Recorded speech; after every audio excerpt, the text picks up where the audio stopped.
العظیم وصدق رسوله النبی الکریم الامین ونحن على ذلك لمن الشاہدین والشاکرین والذاکرین والحمد للہ رب العالمین۔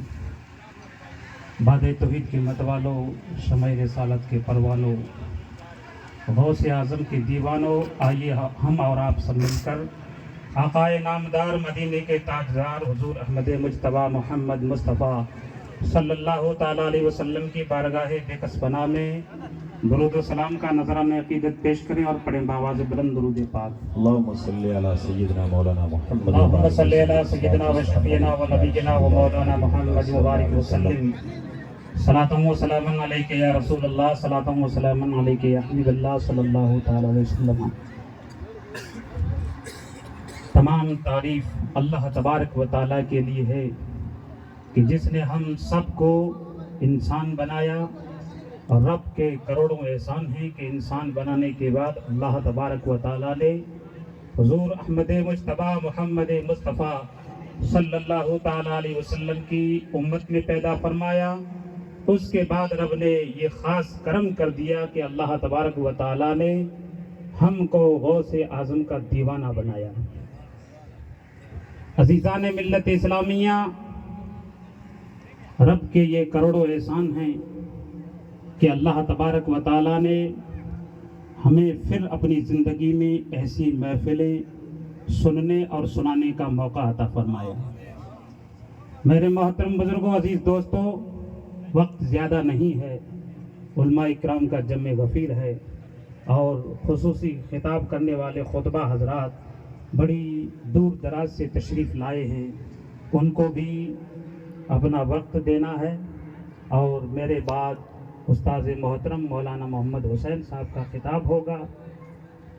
اس کے بعد اپنے خصوصی مہمان جو جودھ پور سے تشریف لائے ہیں مولانا مہر الدین صاحب اشفاقی، ان کا بھی بڑا اچھا خطاب ہوگا، وہ سب آپ کو سماعت کرنا ہے۔ اور ہمارے اسی جماعت کے خاص خلیفہ قاری محمد یوسف صاحب، ان کا بھی خطاب آپ کو سننا ہے۔ تو آئیے زیادہ وقت نہ لیتے ہوئے میں نے جس آیت کریمہ کا ایک جز آپ کے سامنے تلاوت کیا ہے اس کا ترجمہ کروں۔ رب تعالیٰ ارشاد فرماتا ہے، یا ایھا الذین آمنوا، اے ایمان والو، کلوا من طیبات ما رزقناکم، کھاؤ اس حلال رزق کو جو اللہ تبارک و تعالیٰ نے تمہیں عطا فرمایا۔ دوستو، رزق ایک اللہ کی عطا ہوتی ہے۔ اس رزق کو اگر اپن کھا رہے ہیں تو اس رزق کا فائدہ یہ ہوگا کہ اس کے بعد اپن جو بھی کام کریں گے وہ کام اپنا قابل قبول ہوگا۔ اور ایک رزق ایسا ہوتا ہے جو اللہ کی عطا نہیں ہوتا، رب کے کرم سے نہیں ملتا، جس کو اپن ہڑپ کے لیتے ہیں، چھین کے لیتے ہیں، چھپا کے لیتے ہیں، چرا کے لیتے ہیں اور زبردستی لیتے ہیں، ظلم کر کے لیتے ہیں، ایک وہ بھی رزق ہوتا ہے۔